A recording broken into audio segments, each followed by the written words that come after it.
Yazid লানতুল্লাহি আলাইহি। আপনারা দেন কিনা জানি না, আমি থুতু মারি এমন নামের উপরে এইরকম উম্মতে মুসলিমার 3 ভাগের 2.5 ভাগ থুতু নিক্ষেপ করে। কেউ জানেও না কবর কোথায়, কারণ যদি জানতো আল্লাহ পাক জানে কে কি করতো, তবে আমি কি করতাম সেটা আমি জানি। কোথায় দেখছেন? মানুষ জানেও না কবর কোথায়। কেন? তাবু 2টা ছিল তো, একটা তাবুর মধ্যে মার মার কাট কাট, আরেকটা তাবুতে সবর। তা আমার আল্লাহ বলছেন, হুসাইন বেফিকির, ইন্নাল্লাহা মা'আস সাবিরিন।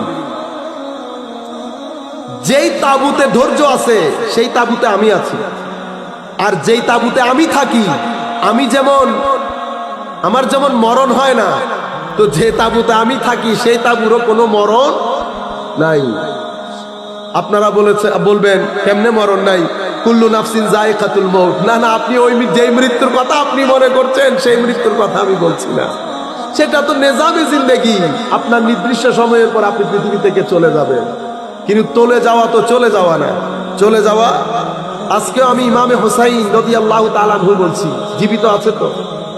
বুঝতে পেরেছেন? জীবন 2 ধরনের। এক ধরনের হচ্ছে বৈশিষ্ট্যগত দিক থেকে যে কন্ট্রিবিউশন, সেই কন্ট্রিবিউশন নিয়ে পৃথিবীতে জিন্দা থাকা।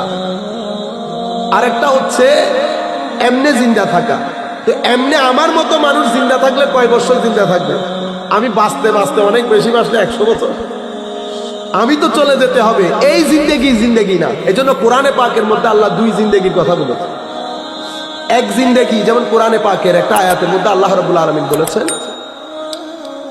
বিসমিল্লাহির রহমানির রহিম, মান আমিলা সালিহাম মিন যাকারিন আও উনসা ওয়া হুয়া মুমিন ফালনুহইয়ান্নাহু হায়াতান তাইয়্যিবা।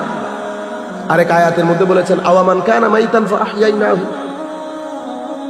এখানে আল্লাহ রাব্বুল আলামিন বলছেন যে তুমি মৃত ছিল না, আমি তোমাকে জীবিত করি নাই। এখানে যে জীবনের কথা বলছে, আবার প্রথম আয়াতের মধ্যে বলছে মান আমিলা সালিহাম মিন যাকারিন আও উনসা ওয়া হুয়া মুমিন। মুমিন নরমারির মধ্যে যারা আমলে সালেহা করে তাদেরকে কি করে? ফালনুহইয়ান্নাহু হায়াতান তাইয়্যিবা, আমি তাদেরকে হায়াতে তৈয়্যিবা দান করি। মাওলা জীবিত না থাকলে কি আমল করতে পেরেছে? তা আপনি আবার কি ধরনের হায়াত দান করবেন?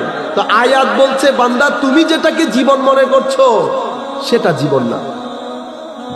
জীবন হচ্ছে যার কলব সুন্দর হয়েছে, ভিতর, তাকে আমি হায়াতে, আমরা বলি না আল্লাহ হায়াতে তৈয়্যিবা দান করো, এটাকে ফিকহুল কুলুব বলে, ভিতরের হায়াত। এই হায়াত যখন মানুষের নসিব হয়, সেই মানুষের আখলাকগতভাবে পরিবর্তন আসে, যেটা আমাদের মধ্যে নাই। তো এখন আমি যুবকদেরকে যেটা বলতে চাচ্ছি, আপনাদেরকে কেউ যদি মজলিসের মধ্যে বকাঝকা করে, চুপ করে থাকবেন। আপনিও যদি রাগ দেখাতে যান, তাহলে 2 জনই একই দোষে দোষী হয়েছে। কারণ রাগটা ঠেলে শয়তানে, ওয়াসওয়াসাটা দেয় শয়তান। আল্লাযী ইউওয়াসবিসু ফি সুদুরিন নাস মিনাল জিন্নাতি। এক সাহাবী এসে রাসূল করিম সাল্লাল্লাহু আলাইহি ওয়াসাল্লামকে বলছেন, ইয়া রাসূলুল্লাহ সাল্লাল্লাহু আলাইহি ওয়াসাল্লাম, আমাকে একটা উপদেশ দেন। আমার নবী বলেছেন, লা তাকদাব। উনি এসে বলছেন, উনি মনে করছেন কি, মানে এটা আবার একটা উপদেশ হলো, আরেকটা বড় সড় একটু ভারী কোনো কিছু বলেন লম্বা করে। আমার নবী বলছেন, লা তাকদাব। লা তাকদাব মানে গুসা করিও না, রাগ করিও না। উনি বলছেন একই কথা, ইয়া রাসূলুল্লাহ আরেকটা। আমার নবী বলছেন, লা তাকদাব, রাগ করিও না। রাগ মানুষের বৈশিষ্ট্য। আমি রাগ করবো না, এটা আমার বৈশিষ্ট্য। তো আমি রাগ থেকে বাঁচতে পারবো না।